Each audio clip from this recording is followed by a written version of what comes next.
kunento ofuna ucomplaina ngayo about an event that you went to. Yeah. So this was an event called the People's Picnic, a reality show Londie, London, right? So there was no need.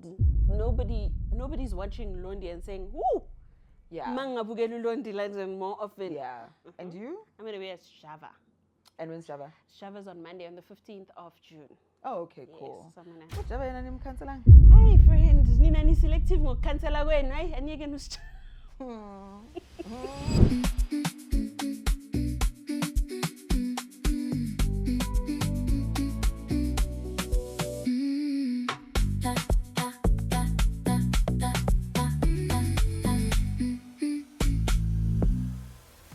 What's up, you guys? Welcome to Ashlebi.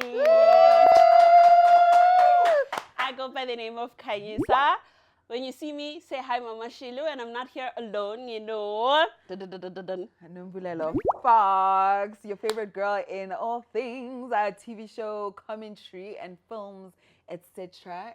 We are back for episode 2. Glad we are back. Yeah, you guys clearly loved us enough to come back. Well, not really, but we are back with another episode. So shout out to Khanyisa. And shout out to Nombu. Exactly. For coming. Yeah.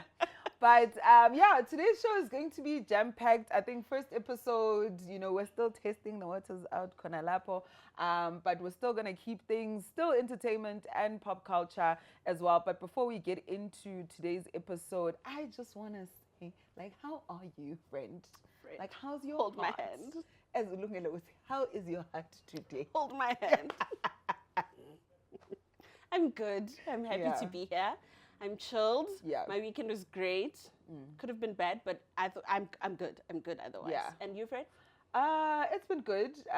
Just been very busy. Obviously, there's been tons of events, which I'll also get into because eventing and I was not happy. Hey, like nekesi happy, mara sizongena kuyo at a later stage in today's episode. Yeah. But I've been good. I've been good for the most part. And I mean, there's been quite a lot that's been happening in the streets, on social media. Hey, tiwa ubani nobani. Baya. No. Mara, it's not confirmed. It's just speculations. So just on that, like, what are the things that have been on your radar this past week? On my radar this week, friend, Shannon Banting, who won Miss Supranational South Africa, is now off to represent South Africa in the Miss Supranational. Okay. No DNA. Well, just RSA. So yes, she's going there. I think I'm super proud of her. You know, anywhere where we can get representation, guys, it matters. It counts. True. This is true. It counts. Although there's been too many pageants of late. I agree, because we started off from Miss SA and Miss SA Teen, and now there's Miss F, Mrs. South Africa, Miss Supranational, Miss Universe Africa, Miss World Africa. And remember, these girls start at like primary level. They start off at like provincial. So they start cities, provincial and national, and then it's good news. It's good news that we have some representation somewhere. Yeah. No, most definitely. And then other news as well. Friend, Sizwe Dhlomo left Khaya FM. Hey. After 6 whole years. Won't lie, 6 years is a very long time. 6 years is a long time for It's a very long time. Yeah. So, and I mean, even with Sizwe's impact in the industry also has been quite big as well. Yes, from MTV Base days. Yeah. Do you remember watching him on MTV Base? I remember him doing a lot of interviews with like international stars quite a lot. So before the likes of Abonomuzi came onto the VJ search. No, but I also think with Sizwe they were on, I think, around the same time. So I know his impact then, even when he was doing E-Season Scoop with the Scoop Makatini on YFM, when they were discovering talent. So hey, Sizwe Sebenzile, guys. It's been years. So do you know we happy? He's been building a studio where Khaya sees in the world, and he's just dropping hints. He's not saying anything. He's just dropping those hints. It's guys, Nasi studio, Nasi Kamale studio.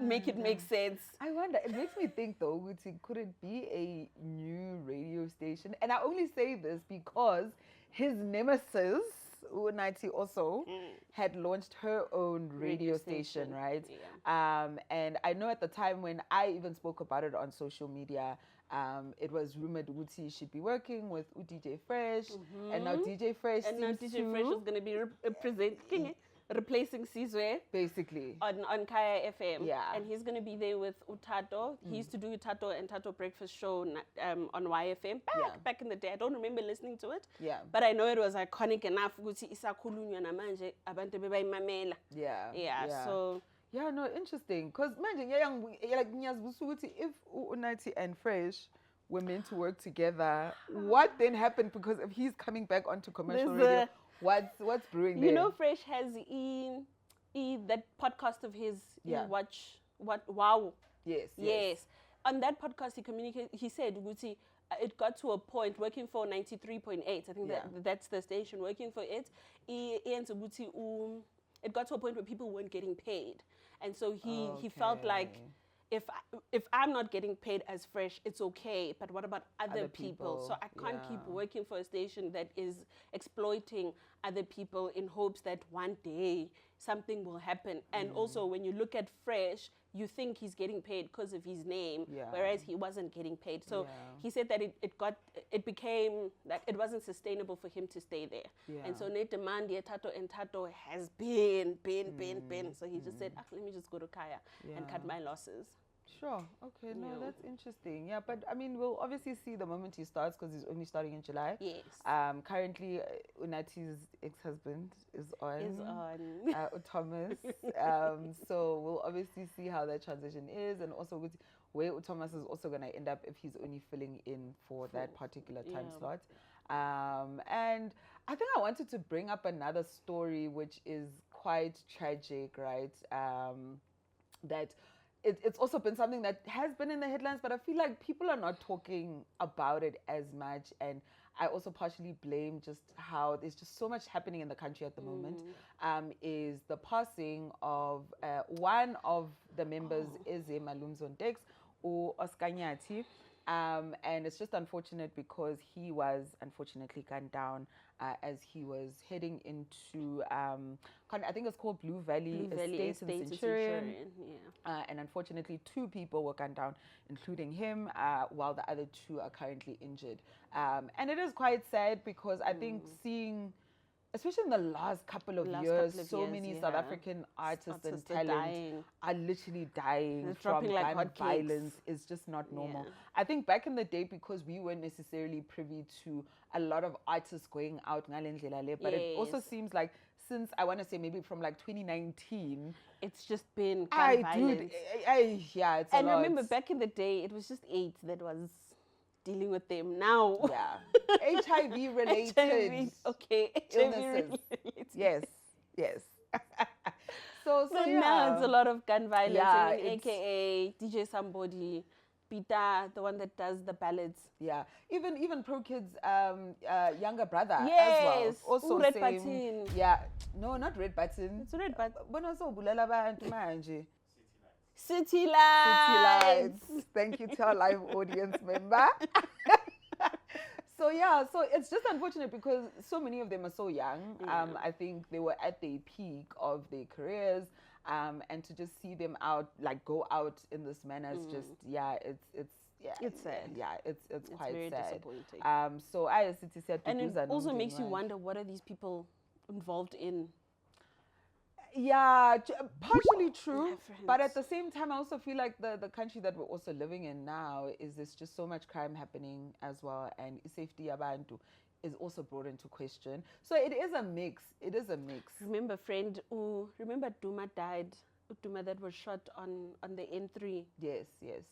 He died. He was hijacked. But these other guys that are dying, that are dropping like hotcakes, it's like to shut them up for something. Yeah, but I also don't want to speculate because I think most of us didn't know much about Oscar, to be fair, compared to like other artists where you're finding out now through the commission, Uguti, certain guns were linked to these people's passing and so on. So there's a connection there, but with some, we'll just never know until there's like more developments, but it is quite sad though. But I think moving along swiftly from the sad news, this past weekend, it was the Grand Prix taking place in Monaco. And I saw a couple of South Africans that were that side. Nina mali nina. Abasitsheli. Nina mali and andifuna ukudeclare ukuthi nenza malini because benibaningi. Wena Nomzamo, wena Ama, wena Eva Mudika. And then also Mihlali. I think Mihlali also has been very quiet on social. Yes, I don't blame her though. Yeah, I can't blame her given everything that's happened within her personal life. But what is interesting though, okay, so some of the videos that resurfaced on social media, there was a video that someone had shot and posted on social where you see Umimi hanging out with a group of women. We personally don't know who those women are, but siyazi ukuthi beku-Mimi, right? And while within the same space or the yard that they were on was also a group of guys, and of those guys, one of them happens to be a English Premier League player called Tolu Orokodare, yeah, if I pronounced that correctly, who is known to play for the Wolves as well. So now, obviously, social media is trying to piece one and one together, even though there's no confirmation. But what is starting to happen, because abantu vele on social, speculator, and now ex Tolu is being dragged in the mix, and she's saying, please, yeah, she's just like, please leave me out of that situation, because also we don't know what's happening between the two of them. But it was also quite nice to see Mimi having fun, in Monaco as well. I think if it's true, I'm happy for her. I love Mimi. Yeah, guys, she's still young. Let her live. She doesn't even have a cat. Let her live. Real.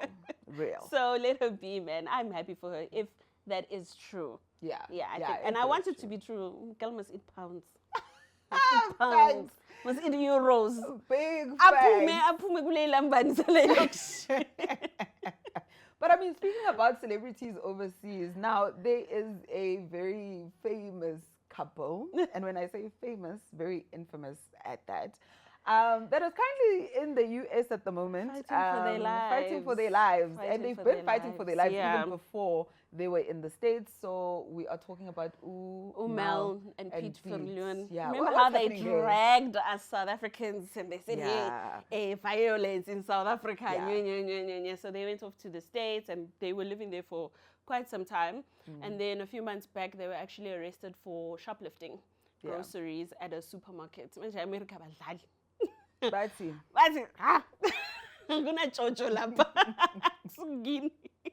they've been detained for over a month now. They've been detained for over a month, and then I think 2 weeks ago, Mal was released from her detention center, and then Pete was fighting for his life last week, and they're begging to just be deported.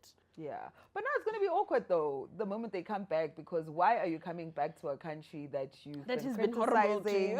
And that was also horrible to you. And I think what also made the situation worse is that even when, specifically for Mal, for instance, Mal was on a reality show, right? I think it was the Housewives of Pretoria. And then she then came on to Ultimate Girls Trip. But prior to that, people knew them because of the whole Tammy Taylor business situation. Did she pay Happy? Yo, Happy must tell us. I don't think Happy was paid. I don't think so. I don't think Happy was paid. But I think looking at the drama that they were both in, and also kind of allowing themselves to be on a reality show, for me was such a gamble, in the sense that the moment you come onto a reality show, know that your life is going to be looked at in finer detail, like the microscope that you're giving us into your life. Exactly. So for me, it just didn't make any sense as to why that was the direction to begin with, given all of the drama that they were embroiled in. It's attention, friend. It's attention. But at what cost? At the cost of my sanity. At what cost? It's attention. So I want to see how that's going to end up with them coming back home. Will they have their support? If they will come back home. If they will be coming back. Because Pete is even talking about his dad is ill and aging and he wants to be here. He didn't think of those things when he was committing the crimes. Yabo. Now your dad is ill and aging. And a guy is money ganga. And I'm not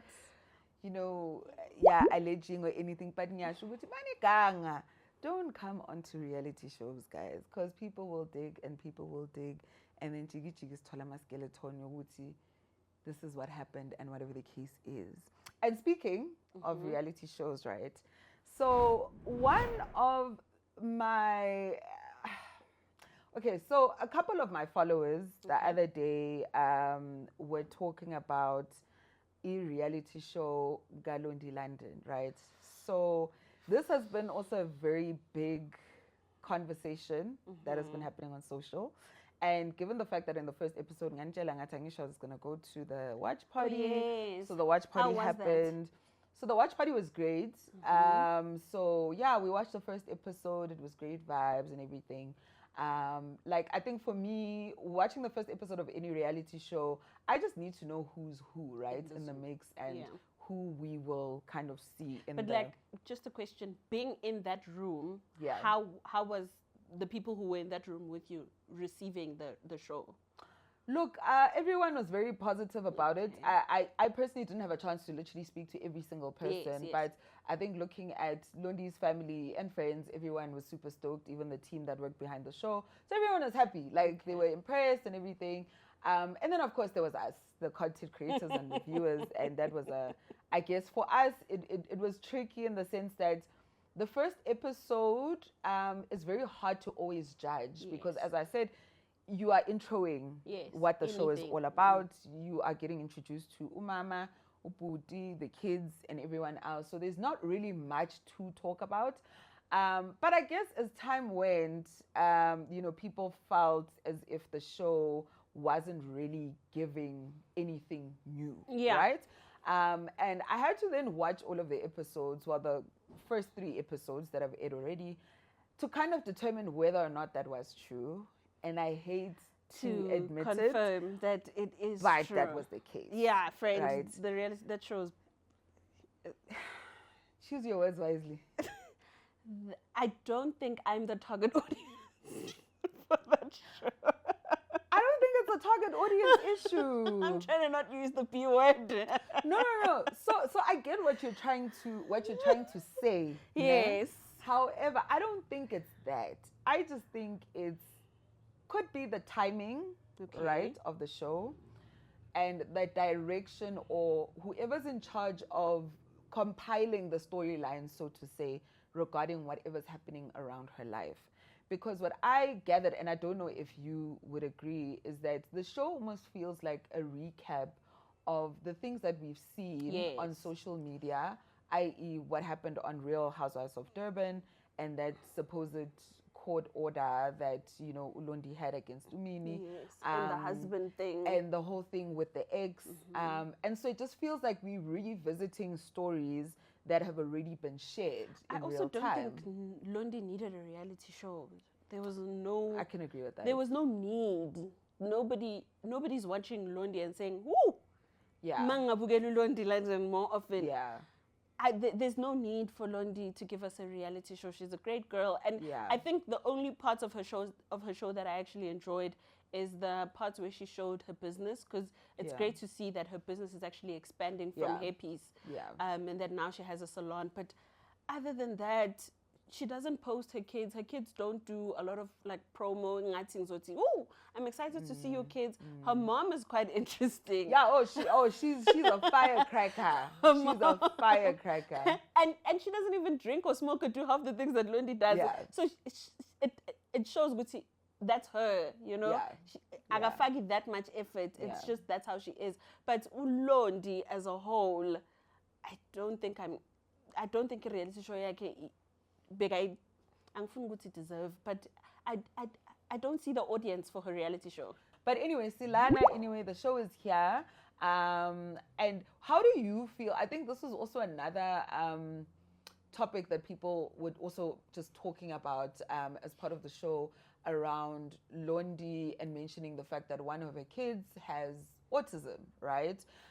Because people are just like, as a parent whose child is living with autism. And this was her chance. She could have landed on this one. Yeah. She could have gained so much fanfare, so much fan love because of how she would have handled it. Yeah. And saying, oh, a bit of autism, a little bit of autism. Yeah. She could have landed. Yeah. Because Barry is dealing with these type of things. And because of a more relatable man. Yeah. I agree. She missed it. Yeah. She missed it. She didn't even land. She just went off. And for the mere fact that she hasn't even like posted a statement. Has she posted a statement to say something? I haven't seen. I also haven't seen. I haven't seen anything. She could have said good him. Yeah, it definitely was acknowledge it, Uti. I actually don't know the correct terminology. You know, she missed it. Yeah. Like I'm still gonna give it a chance and still, talk about it when there is something to talk about. Another reality show that I think is going to do quite well is the Makhanes. Oh, I feel like it's already doing well. Yeah, I think also South Africans like the idea of family. Yes. We like the idea of this is what a family looks like here. This is what a family looks like here. And that's what a family looks like here. And addressing and airing out your drama, but addressing your issues. No, of course. I think someone and someone once mentioned, Uti, the entertainment industry thrives off of dysfunction, right?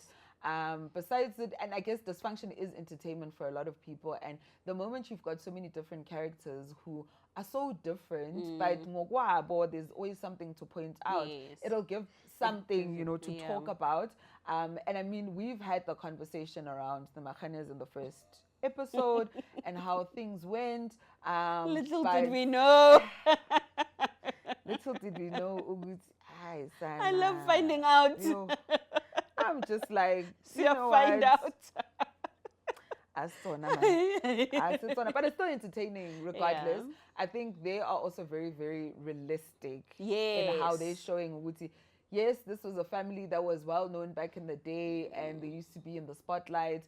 Things have, however, changed, and I appreciate that there's always and I appreciate how, as much as I guess the center point on the show has always been Uletoya, but there's so much that you're learning through, the older sister Upoline, understanding what my firstborn guys is not, it's not great, and how that also extends itself. It's not a standard. Yeah, and also I think seeing how that also translates into looking at Nubia, for instance, Nubia's experience of being a firstborn Galatoya. Like, there's so many layers, and it's super interesting. It's super interesting. Speaking of TV shows, right? So I know there's a couple of shows that are coming very soon this month. There are some that have already started. And one of the shows I wanted to talk about, because I know you've also watched it, which is The Testament. If Nelisa The Testament wow, give me a bit of a summary, okay? So The Testament is actually I don't say it's a spin-off, but a continuation from The Handmaid's Tale. And what we're seeing now in The Testament is very much a child who was born from one of the handmaids. Fast forward now, she is a young girl. She's in her teen years, and looking at life like that, because in The Handmaid's Tale, they focus more on her mother, who is June. And June is the one who narrates Handmaid's Tale, whereas on the Testaments, it's more about her daughter, who is Agnes. So now, obviously, we see Agnes, through Agnes's lens about what life is like in Gilead, her attending Aunt Lydia's School for Girls, which is the school where they essentially groom young girls to become wives to commanders and so on. Commanders are old men. Yeah. Hey. Yeah. So the commanders are very, very old men. Very, very old men. We're talking the moment a young girl gets her period, she is ready to be married off. And this is now a norm. But so much happens in the Testaments, and I think as much as it is it's fictional, right? Yes. But the reality is that I think even in our society, we've seen almost like similar examples of what Gilead is and how it's portrayed, and how other people in certain, countries or nations essentially live, through the same type of setup as what we're seeing in the Testaments. And season 1 was also just very, very interesting in the sense that I think looking at Agnes herself, Agnes is mixed race, right? But June isn't a black woman. Yes, but you would have known who the father is if you watched Handmaid's Tale. Yes. Because Agnes happens to be adopted, right? Okay, is it okay? It's so tricky because Agnes's they don't address mom, it. yes, in the but also Agnes's mom was a handmaid. But Agnes was given off to the commander. Yes. And the mother that Agnes had, unfortunately, passed on. And now she has an evil stepmother by the name of Paula, who hates her guts. And she tries to sabotage her. Yeah. She tries to sabotage her wedding. Yeah. She just does not like, she wants her out of her house. Yeah. Because she knows Agnes is her father's, well, the apple of her father's eye. And so you see this competition between the two of them. You see Agnes being the apple of the father's eye when the father keeps asking, is my daughter okay? Yeah. And he keeps asking, is my daughter okay? Can I still call her my daughter? Yeah. He does not know how to go about Agnes growing. Exactly. And he wants to just keep his daughter to himself, but he can't. She has to be married off. Yeah. And this is where I think one of the themes around the story also come in, just around patriarchy and the grooming, right, that happens in Gilead, because you can see that Ubabaga Agnes, she must be married off. And what's worse is that the person that she was engaged to happens to be the top commander. And this man, guys, is old, okay? Like, this man had a wife. Yes, she died. She passed on, and now Agnes is supposed to then... But he was so sweet. Was he though? When they were planning the wedding. Was he though? When they were planning the wedding. Yes, Agnes did not want to get married, but he made sure that Paula gets tortured. So Paula was like, no, these flowers are nice, yeah. And then the commander was like, how does Agnes feel about them? I think that was a nice gesture of him.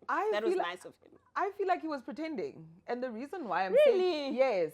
So the reason why I say he was pretending was that when you look at the last couple of episodes, right, of season 1, the one thing that chased him away was what happened to her. So she was SA. She by was their friend. By the friend's father, right?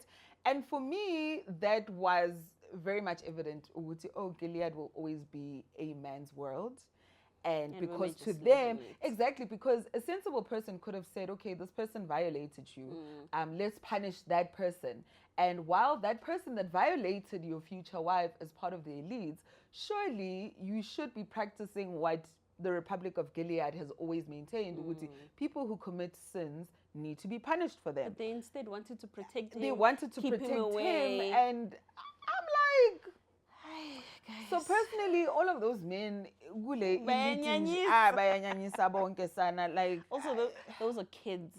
Exactly. Those are kids, and they look at kids and they're like, oh, you'll be my wife one day. Ew. And I think, what also bothers me is that in Dabayoguti, in Gilead, women are not allowed to learn how to read and write, and that the only people that can do that are the aunts. So this is now your Aunt Vidala's, in this case it was more Aunt Lydia, because there's even a scene on one of the episodes where I can't remember I think she was done with the meeting. She whipped out her book and she was making notes. Yes. And I thought to myself, what are these notes that she's making? And then it took us back to the Handmaid's Tale and what actually happened at the time before the overthrowing of the government. And it makes you wonder, Wuti, if we were living such a life where you weren't allowed to read, you weren't allowed to write. We'd be giving birth by like 10 kids somewhere. Friend, but what do you think of Aunt Lydia? I know people don't like her. Yeah. I get why. But it's the but. It's so complex. She fought for Becca. This is even beyond Becca, right? Okay. Beyond that. I think what people aren't understanding about Aunt Lydia is that this is a fight for survival, right? So I think looking back at that very episode that I was just mentioning, Wuti, they took us back to when they were all taken to the stadium, when they were overthrowing the government, etc. And she was given like an ultimatum on whether to take out Aunt Vidala and so on, right? And I think after watching the first season of The Testaments, you realize that while, yes, the aunts do have certain privileges, which the handmaids as well as the Marthas don't necessarily have, but you're trying to also live, right? And I want to assume, because while I do have the book, I haven't actually read the Testaments book, so I don't know where we're going to go in season 2. But I also have a feeling Uti, Aunt Lydia is very wise. And I feel like she's going to do something that all of us are going to least expect. And it's got to do with everything that Daisy is up to. Now, Daisy is the girl who is friends with Agnes, as well as with June, because it turns out that Agnes's mother is alive. Wait, Agnes's mother, yes, that's June. Yes, I'm thinking of Daisy's Daisy's mother. alive. Because in Handmaid's Tale, obviously we don't know, because it just ended emoyen. So I've got a love-hate relationship with Aunt Lydia. She's very strict. I also don't understand the obsession with worshipping her and giving fruits, to praying her and at her feet, like she's a god. I think that's how she's portrayed in the beginning, and then as the season goes, you realize, she's actually not human. that bad. She's just like every other person. She's like everyone else, and she's just trying to survive in this dog eat world that they live in.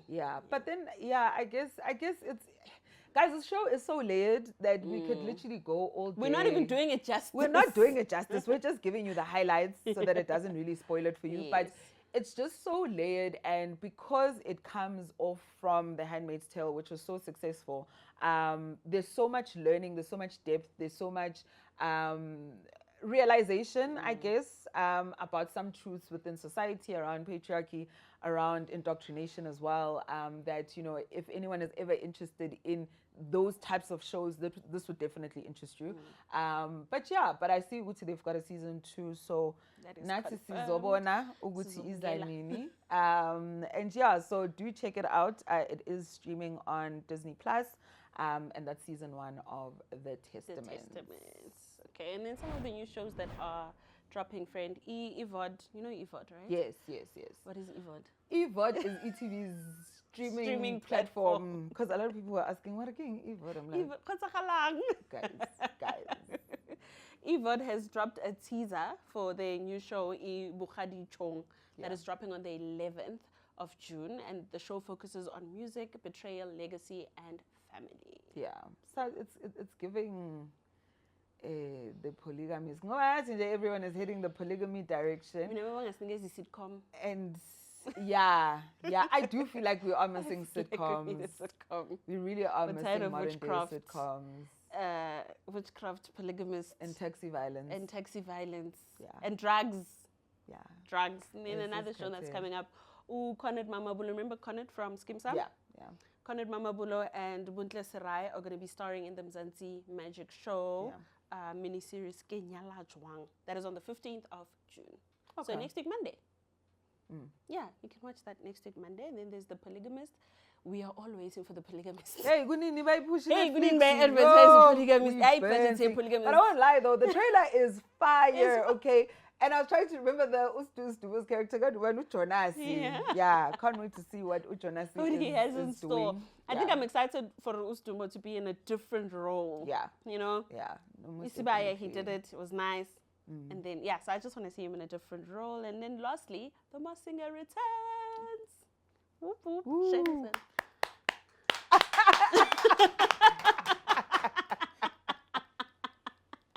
The Masked Singer returns for season 3 on SABC 3 with Mpo Pops as your host, and Skumba, J something, and Skumba, J and Taylor Shozi are going to be the judges. And Somizi. Yes. They're going to be the judges. So the Masked Singer is just a show where celebrities put on a mask. They put on a mask and they perform, and then the judges have to guess who's who in the zoo. Yeah. So hope you're looking forward to that. I am. Yeah. So friend, you had mentioned ukuthi unento ofuna complain ngayo about an event that you went to. Yeah. What event is this? So this was an event called the People's Picnic. So this was new to me. I had never heard of the event until a friend of mine was like, let's go, because Kent is performing. And we love Kent over here. Yes, we do love Kent. So there was a lot. And I guess I'm a very heavy critic only because I've been on the side of organizing events before. And so I'm tiny is pity when things don't make sense. given how much people are paying towards an event, attend right? an event. So for context, I think, yeah, it was great vibes when we got there.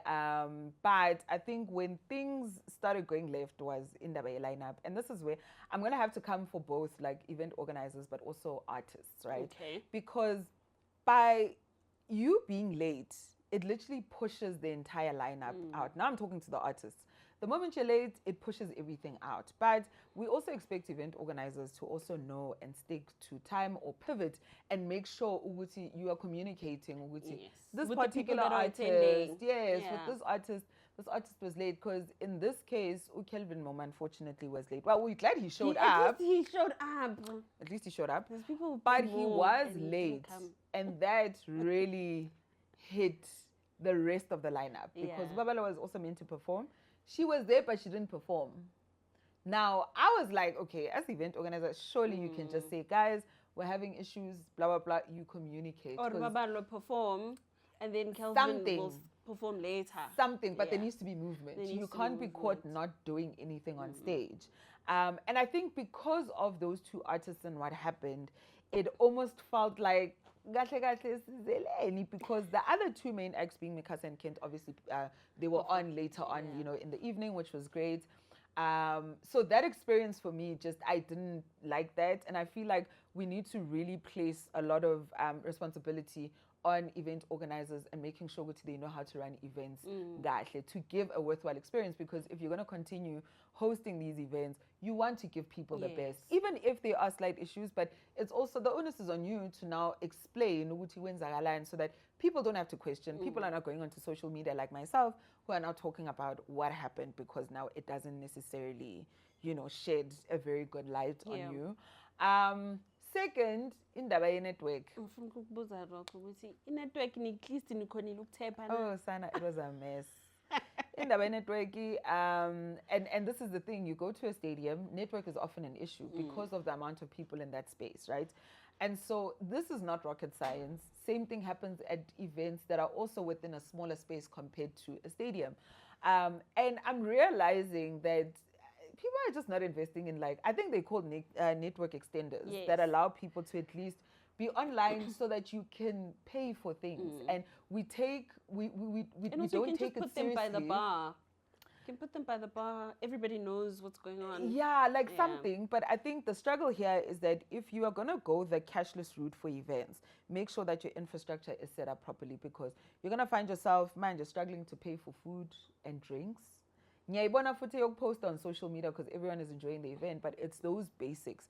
Now it's a bit annoying for vendors who are now trying to get patrons to pay, and now it's just chaotic. People are standing in lines, the lines they're are not longer moving because of that same network issue. So I think my complaints are really just around the lineup and the Uber situation as well. People trying to go home because someone tried to pickpocket me, but thankfully they didn't. So the experience wasn't positive, to be quite honest, and as a first-time attendee. And this is not me trying to literally be like heavily negative, but I also feel like people really need to sharpen up their events so that people can speak positively about them, because it's an experience at the end of the day. It is, but also it's also our hard-earned money, right? And we want to have fun. Imali. So to also hear that people who were in general and people who were in VIP and VVIP having the same experience, that's unacceptable, because why am I paying so much money there if I'm going to also be lining up now? No offense. No offense. Like, make it make sense. Unless it's the food. That's the only thing where I should be lining up now. And general. Mara under general. I must not be with them. So that was the event that I was just like, I'm not sure about this. But this is also me also just giving them feedback. So if you guys are watching from the People's Picnic, please do better. Do better, guys. Like, please. We want to come to the other people's picnic. Yeah, please. But there are other events that are coming up, which, and there's a small Red Bull Symphonic that is coming up this coming weekend. And it's going to be a very big one. Probably probably the biggest, because it's different from all the others that Red Bull has done, where it's centered around one particular artist. This time it's two. And I heard they changed the venue. Did they? It's they not didn't communicate with us. Wait, about which venue are you talking about? The Monte Casino Teatro. Yeah, wasn't. No, it's not at the Teatro. It's at the outdoor space. No, it is. It was at the Teatro last year. So yes, but it's at the Monte Casino outdoor. So the outdoor is that place, which is tricky because last year on the tickets it said outdoor venue, right? And all of us thought it's that other one. Yes. But now with the kind of Teatro, it shows you the seats. So now it's confusing because if they're saying they want to have it there in that open space, how is seating going to work out? They can't put us in funny. Outside, no offense. Why not use the Teatro like they did the entire time? I think it's because maybe there's two groups of fans that they're trying to mash together. I think that's why. I think. Cousin guys, some of us, my immune system, our like please. Anything, Mara, we are still going to be there to see Udlala Tugzin as well as San Al. Yes.